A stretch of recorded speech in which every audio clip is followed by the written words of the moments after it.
الحمد لله رب العالمين، والصلاة والسلام على رسوله الأمين وعلى آله وصحبه أجمعين ومن تبعهم بإحسان إلى يوم الدين، أما بعد۔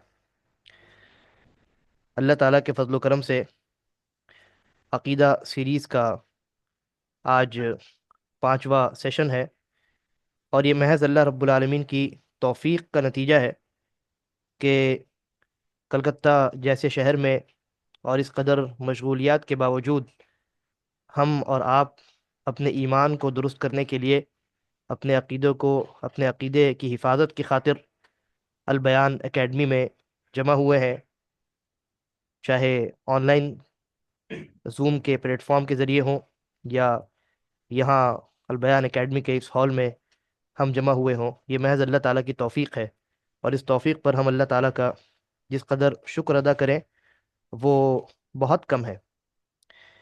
اور اس کے بعد میں بطور خاص فضیلت الدکتور فاروق عبداللہ نارائن پوری حفظہ اللہ وتولہ، آپ کا بھی میں شکر گزار ہوں، شیخ کا میں بے حد شکر گزار ہوں۔ شیخ نے بس میری ایک گزارش پر لبیک کہا، اور اپنے قیمتی وقت میں سے اس سیشن کے لیے آپ نے وقت نکالا ہے۔ یہ بہت یعنی ہمارے لیے سعادت مندی کی بات۔ اللہ تعالیٰ شیخ کی حفاظت فرمائے، شیخ کے علم میں، عمل میں، اولاد میں، مال میں، صحت میں، اوقات میں اللہ تعالیٰ مزید برکت عطا فرمائے۔ اب اس کے بعد بلا کسی تاخیر کے عنوان سے آپ واقف ہیں، میں بہت زیادہ وقت لینا نہیں چاہتا۔ عنوان آج کے سیشن کا جو ہے وہ منتخب کیا گیا ہے، لا الہ الا اللہ ہم سے کیا چاہتا ہے، لا الہ الا اللہ کے تقاضے کیا ہیں۔ اس سے پہلے کے سیشنز میں آپ نے توحید الوہیت پڑھی ہے، اور توحید الوہیت کا معنی اور مفہوم، اسی طریقے پر لا الہ الا اللہ کے فضائل اور اس کی اہمیت اور اس کی ضرورت پر ہم نے اچھی خاصی گفتگو کی۔ آج کے سیشن میں اسی سے ملتا جلتا یہ عنوان ہے، لا الہ الا اللہ کے تقاضے۔ یعنی جب ہم نے زبان سے کہہ دیا لا الہ الا اللہ، تو اب لا الہ الا اللہ ہم سے کیا چاہتا ہے، اس کے تقاضے کیا ہیں؟ کیا صرف زبان سے کہنا کافی ہے، یا اس کے علاوہ اور بھی کچھ چیزیں ہیں جن کا جاننا، جن کا سمجھنا، جن پر ایمان رکھنا اور جن پر عمل کرنا اور جن کے مطابق زندگی گزارنا ہمارے لیے لازم اور ضروری ہے؟ یہ بہت ہی اہم عنوان ہے۔ انشاءاللہ اس عنوان پر فضیلت الدکتور فاروق عبداللہ نارائن پوری المدنی حفظہ اللہ سیر حاصل گفتگو کریں گے۔ میں مختصر تعارف شیخ کا دینا چاہوں گا، بہت ہی زیادہ مختصر۔ آپ جانتے ہیں کہ شیخ جھارکھنڈ سے تعلق رکھتے ہیں، اور فی الوقت ممبئی کے ایک جامعہ میں بحیثیت استاد مقرر ہے، اور شیخ حفظہ اللہ نے حدیث میں جامعہ اسلامیہ مدینہ منورہ سعودی عرب سے الحمدللہ پی ایچ ڈی کی ڈگری حاصل کی ہے، اور بالخصوص مدینہ کے کبار علماء سے آپ نے علم حاصل کیا ہے، جیسے فضیلت الدکتور الاستاذ الشیخ سلیمان الرحیلی حفظہ اللہ، اور فضیلت الشیخ عبد المحسن العباد حفظہ اللہ، فضیلت الشیخ صالح السحیمی حفظہ اللہ، اور دیگر کبار جو علماء ہیں، اور فضیلت الدکتور الشیخ عبد الباری ابن حماد الانصاری حفظہ اللہ۔ ان کبار مشائخ سے آپ نے علم حاصل کیا ہے۔ بطور خاص حدیث کے اور علوم حدیث کے معاملے میں آپ الحمدللہ اچھی خاصی مہارت رکھتے ہیں، تو یہ ہمارے لیے بڑی سعادت مندی کی بات ہے کہ شیخ آج ہمارے درمیان موجود ہے۔ اب بلا کسی تاخیر کے میں شیخ محترم سے گزارش کرتا ہوں کہ آپ اپنا محاضرہ شروع کریں، تاکہ ہم آپ سے کما حقہ مستفید ہو سکیں، وباللہ التوفیق۔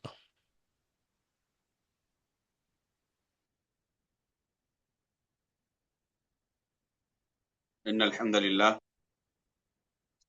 نحمده ونستعينه ونستغفره ونعوذ بالله من شرور أنفسنا ومن سيئات أعمالنا، من يهده الله فلا مضل له ومن يضلل فلا هادي له، وأشهد أن لا إله إلا الله وحده لا شريك له، وأشهد أن محمدا عبده ورسوله. يا أيها الذين آمنوا اتقوا الله حق تقاته ولا تموتن إلا وأنتم مسلمون.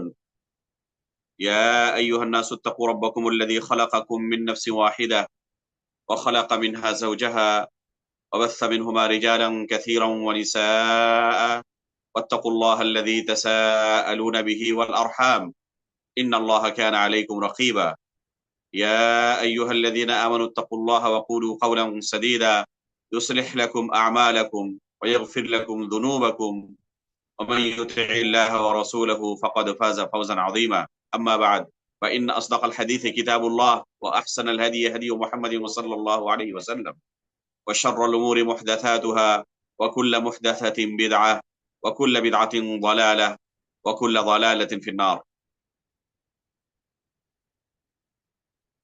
فضيلة الشيخ عبداللہ بن عبد الرشید حفظہ اللہ اور ان کے تمام طلباء کا میں اللہ رب العالمین کے شکریہ کے بعد شکر گزار ہوں کہ انہوں نے آج کی اس مجلس کو بہترین طریقے سے سجایا ہے، اور ایک خاص مقصد کے تحت آج ہم یہاں پر آن لائن جمع ہوئے ہیں۔ مقصد یہ ہے کہ کلمہ لا الہ الا اللہ کے شروط اور تقاضے کے متعلق چند اہم باتیں سیکھ سکے، جان سکیں۔ اللہ رب العالمین سے ہم دعا کرتے ہیں کہ اللہ رب العالمین اس مجلس کو اپنی رضامندی کے لیے قبول فرما لے۔ محترم سامعین، یہ کلمہ لا الہ الا اللہ ایک انسان کی زندگی میں انتہائی اہمیت کا حامل ہے، بلکہ اللہ رب العالمین کی نعمتوں میں سے سب سے بڑی نعمت ایک انسان کے پاس یہ ہے کہ اس کی زندگی میں یہ کلمہ ہو۔ اگر دوسری نعمتوں سے، دنیاوی نعمتوں سے محروم بھی ہو اور اس کے پاس ایک کلمہ ہو، تو اس کے پاس اللہ رب العالمین کی سب سے بڑی نعمت موجود ہے۔ اور اگر کوئی شخص اس کلمے سے ہی محروم ہو لیکن دنیا کی تمام نعمتیں اس کے پاس موجود ہو، تب بھی اس سے بڑا محروم اور بدنصیب دنیا کا کوئی دوسرا شخص نہیں ہے۔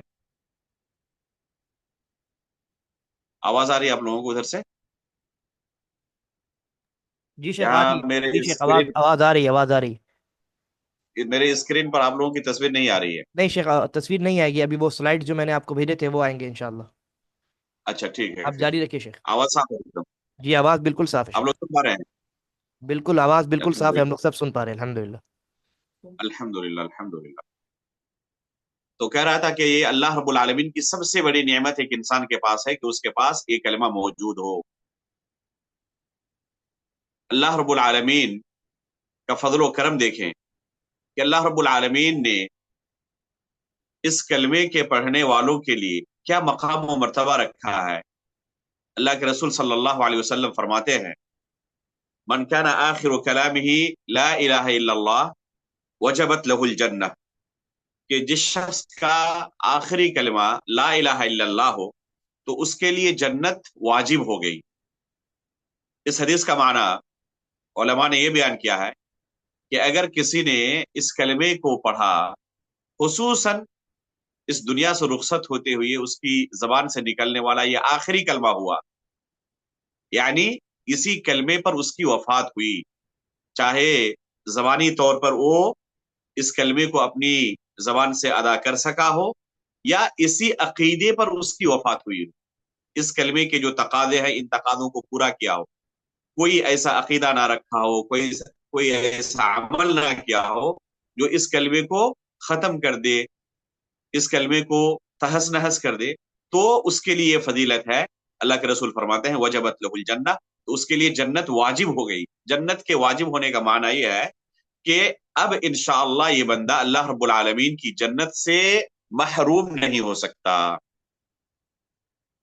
ہو سکتا ہے کہ اس کلمے کے اقرار کے بعد بھی اس کے تقاضوں کو پورا کرنے کے ساتھ ساتھ شیطان کے چکر میں پڑ کر اس سے بعض گناہوں کا صدور ہو جائے، بعض گناہوں کا ارتکاب وہ کر لے، لیکن اگر اس کلمے کو اس نے باقی رکھا اپنی زندگی کے اندر، کوئی ایسا عقیدہ اور عمل نہیں کیا جس سے ایک کلمہ ختم ہو جائے، تو اللہ رب العالمین کی مشیت کے تحت ہے، اللہ رب العالمین چاہے تو اپنے فضل و کرم سے اس کے تمام گناہوں کو معاف کر کے ڈائریکٹ اسے جنت میں داخل کرے، یا چاہے تو اس کے گناہ کے بقدر اسے سزا دے، لیکن اگر سزا دے گا، جہنم میں داخل کرے گا، تو اسے ہمیشہ جہنم میں نہیں رکھے گا، بلکہ جہنم سے نکال کر اسے جنت میں ضرور داخل کرے گا۔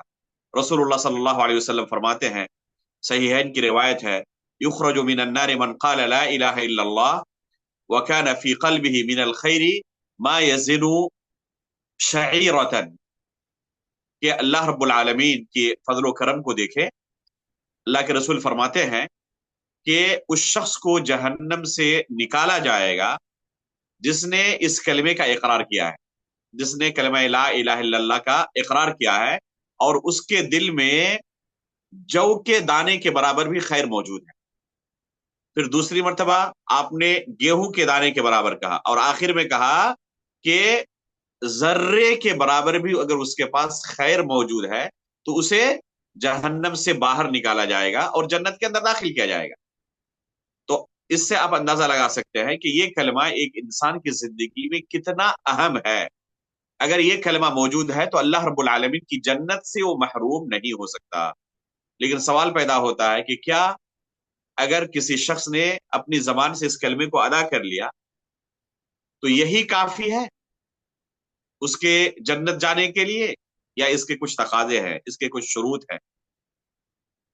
ظاہر سی بات ہے کہ اللہ رب العالمین نے جو شریعت نازل کی ہے، بہت سارے مسائل کے اندر واضح طور پر ہر شخص یہ محسوس کرتا ہے، جانتا ہے، دیکھتا ہے کہ بہت سارے مسائل میں اللہ رب العالمین نے بہت ساری چیزوں کو شرط کے طور پر رکھا ہے۔ مثلا سمجھانے کے لیے ہم آپ کے سامنے ایک مثال پیش کرتے ہیں، نماز کو ہی لیں۔ ہر شخص جانتا ہے کہ نماز کے کچھ شروط ہیں۔ مثال کے طور پر وضو کرنا، اگر کوئی شخص نماز پڑھے لیکن وضو نہ کرے تو ہر شخص کہہ دے گا کہ گرچہ اس نے نماز پڑھی ہے جس طرح دوسرے لوگوں نے پڑھی ہے، لیکن وضو نہ کرنے کی وجہ سے اس کی یہ نماز باطل ہو جائے گی، اللہ رب العالمین کی بارگاہ میں قابل قبول نہیں ہوگی۔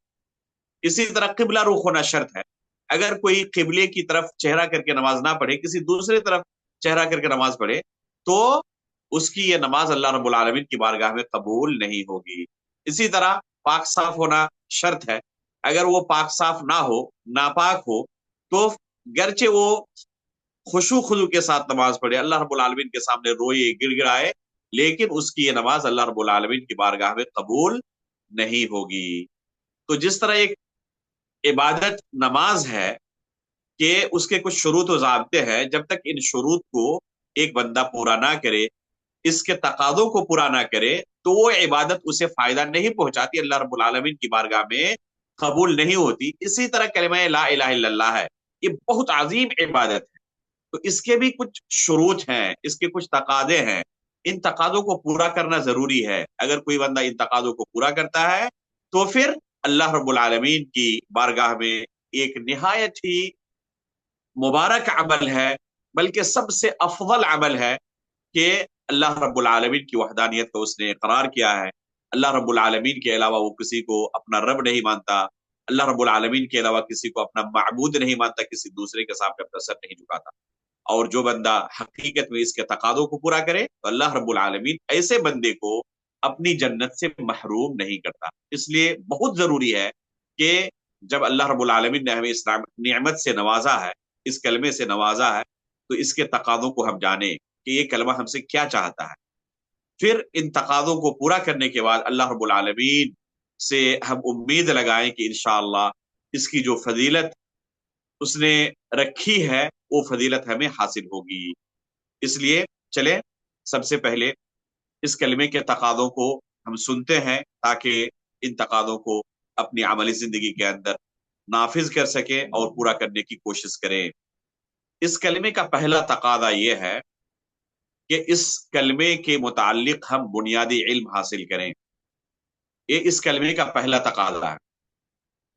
سلف صالحین سے آپ پائیں گے کہ وہ اس کلمے کا صرف زبان سے اقرار کرنا کافی نہیں سمجھتے، بلکہ اس کلمے کے تقاضوں کی طرف لوگوں کی توجہ دلاتے تھے۔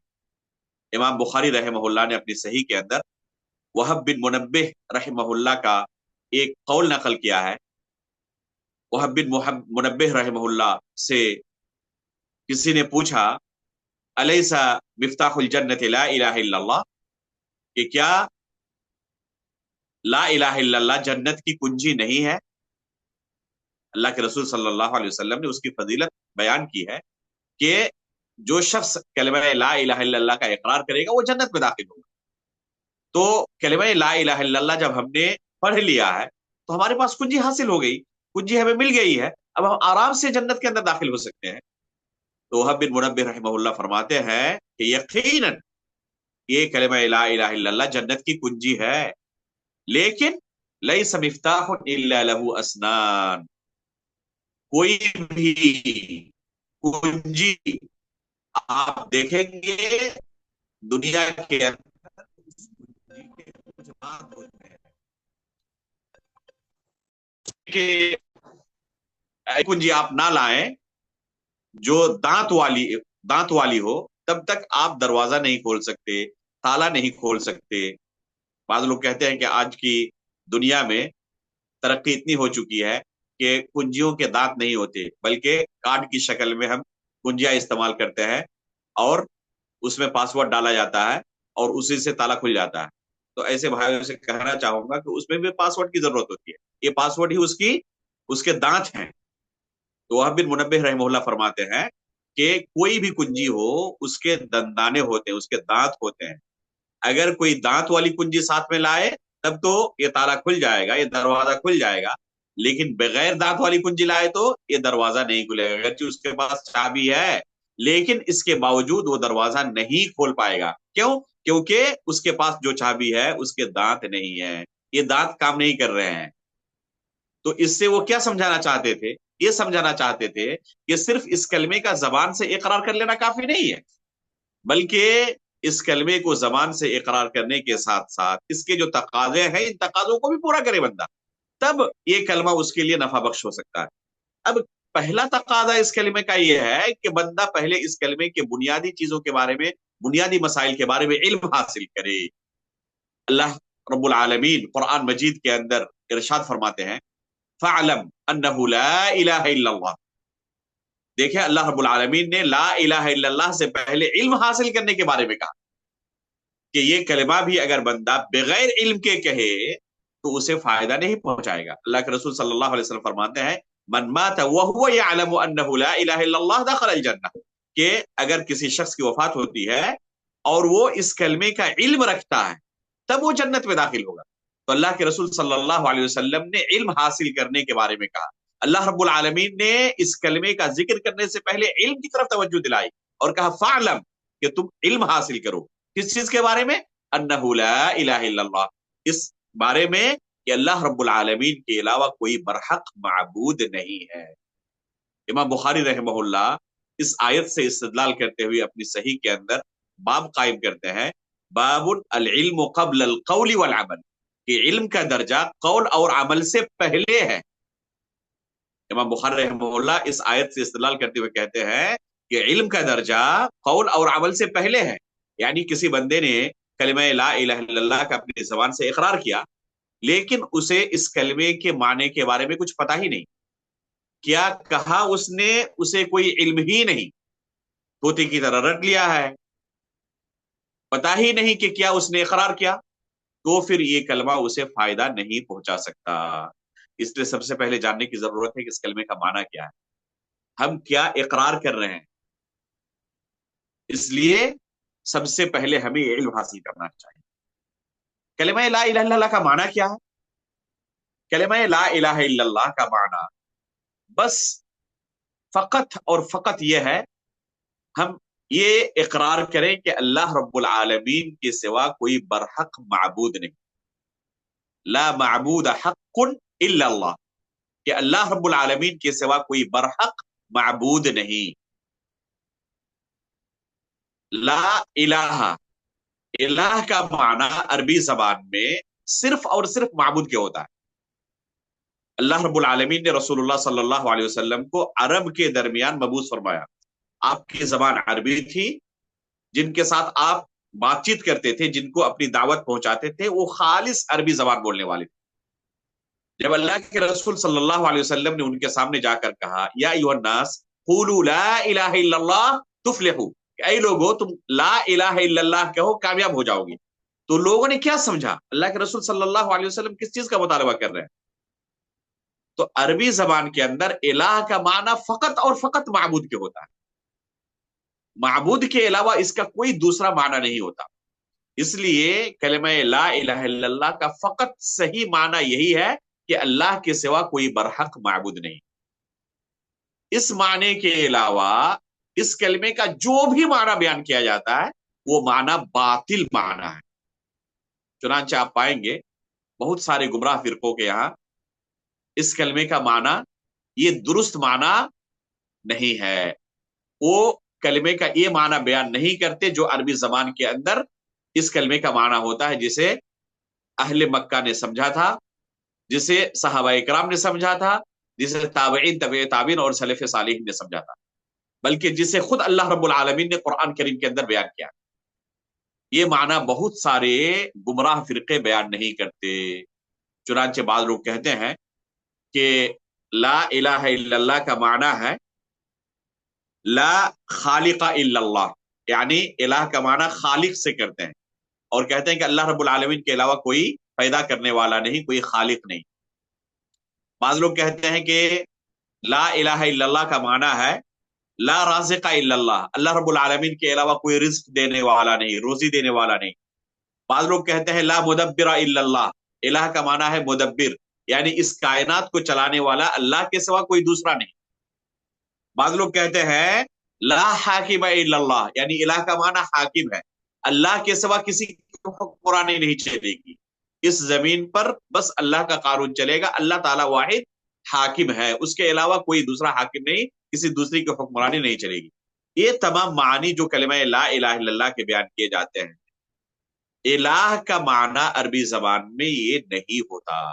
البتہ بہت ساری دوسری دلیلیں ہیں ہمارے پاس، جن دلیلوں کی بنا پر ہم کہہ سکتے ہیں کہ اللہ کے سوا کوئی خالق نہیں، اللہ کے سوا کوئی رازق نہیں، اللہ کے سوا اس کائنات کو کوئی چلانے والا نہیں، حکمرانی صرف اللہ کی ہی چلے گی، اس کے علاوہ کسی دوسرے کی نہیں۔ فی نفس ہی یہ معنی اور یہ جملے درست ہیں، لیکن یہ کہنا کہ یہ لا الہ الا اللہ کا معنی ہے یہ باطل۔ اللہ کے رسول صلی اللہ علیہ وسلم نے لوگوں کے درمیان اسی کلمے کو پیش کیا کہ اے لوگوں تم لا الہ الا اللہ کہو کامیاب ہو جاؤ۔ ایک بندہ جب اس کلمے کا اقرار کرتا ہے تو کیا کہتا ہے؟ وہ کس چیز کا اقرار کر رہا ہے؟ کہ اللہ رب العالمین کے سوا کوئی خالق نہیں، اللہ کے سوا کوئی رازق نہیں، اللہ کے سوا کوئی مدبر نہیں، اللہ کے سوا کوئی حاکم نہیں، نہیں، وہ اس چیز کا اقرار نہیں کرتا۔ اور نہ اللہ کے رسول صلی اللہ علیہ وسلم لوگوں سے اس چیز کا مطالبہ ہی کرتے تھے کہ تم یہ اقرار کر لو، کیونکہ یہ اہل مکہ پہلے سے ہی ان چیزوں کا اقرار کرتے تھے۔ قرآن میں خود اللہ رب العالمین نے بیان کیا ہے کہ اگر تم ان سے پوچھو گے کہ تمہارا خالق کون ہے تو وہ کہیں گے کہ صرف اللہ ہی ہمارا خالق، اس کے سوا کوئی خالق نہیں۔ تو اہل مکہ خود مانتے تھے کہ اللہ کے سوا کوئی دوسرا خالق نہیں، لیکن اصل جھگڑا کس چیز کا تھا؟ جب اللہ کے رسول صلی اللہ علیہ وسلم نے لوگوں کے درمیان یہ اعلان کیا کہ اے لوگو میں اللہ کا نبی ہوں اور تم یہ اقرار کرو کہ اللہ کے سوا کوئی برحق معبود نہیں اور میں اللہ رب العالمین کی طرف سے بھیجا گیا سچا رسول ہوں، تو وہی لوگ جو آج تک 40 سال سے اللہ کے رسول صلی اللہ علیہ وسلم کو اپنے پلکوں پہ بٹھاتے تھے، اللہ کے رسول صلی اللہ علیہ وسلم پر جان نچھاور کرتے تھے، آپ کے اخلاق کریمانہ ایسے ہی تھے کہ آپ کو دل و جان سے چاہا جائے، آپ کے اوپر اپنی جان و مال قربان کر دی جائے، وہی لوگ جو اللہ کے رسول کو اتنا محبوب مانتے تھے آپ کے کٹر جانی دشمن ہو گئے۔ کیوں؟ کیونکہ اللہ کے رسول صلی اللہ علیہ وسلم نے ان سے مطالبہ ہی ایسا کیا۔ مطالبہ کیا تھا؟ اس کلمے کے اندر اللہ کے رسول صلی اللہ علیہ وسلم ان سے 2 چیزوں کا مطالبہ کرتے تھے، لا الہ اور الا اللہ۔